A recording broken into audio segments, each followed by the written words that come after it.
Na-interview nga si Francis Leviran sa Net25 Entertainment kung saan ay nagbahagi siya ng ilang reason kung bakit nga ba nagkaroon ng fast zone at ano nga ba ang nilalaman nito.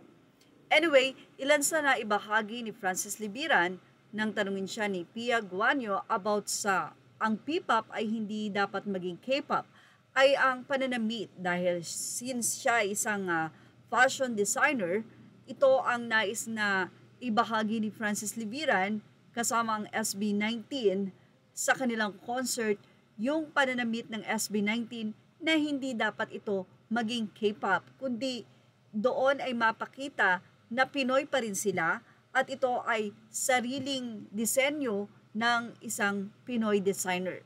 Habang papalapit ang 7th anniversary ng SB19, silipin natin ang mga style at group secret na nagbigay sa kanila ng P-pop royalty status. Plus, makakasama pa natin ang isang fashion icon na may exclusive story tungkol sa kanilang transformation. Narito at ilan sa mga ibinahagi nga ni Francis Leviran at isa sa nasa likod ng fashion ng SB19. Una na itanong ni Pia Guanyo kay Francis Leviran kung sino sa SB19 ang pinaka-fashionista. Ayon kay Francis, lahat sila, pero para daw sa kanya, siguro ay si John. Ayon din kay Francis Leviran, alam daw ng SB19 or ng Voice ang kanilang fashion na hindi sila talaga pwedeng magkakamukha.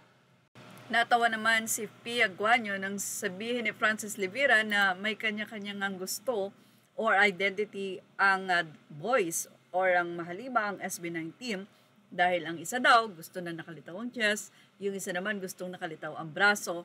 Dito nga ay napatawa si Pia Guanyo. Sabi nga ni Francis Leviran, kahit grupo sila, mayroon silang individual looks. Pero ayon nga kay Pia Guanyo, pero bilang group ay napaka-cohesive nga nila. Ibig sabihin, bilang grupo ay nag-fit sila together kahit na nga mayroon silang individual identity. Tinanong doon ni Pia Guanyo bakit fast zone? Fast because yung movement and then yung zone, yung space. Well, fast zone din dahil kapag ka nga ito binigkas mo ng mabilis ay para siyang naipopronounce na fashion.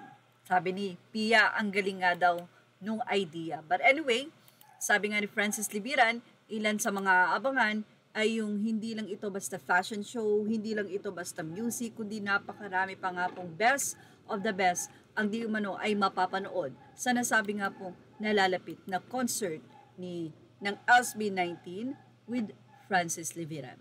At yan ang ating showbiz snap update. Images are all credit to the rightful owners. Please like, share, and subscribe.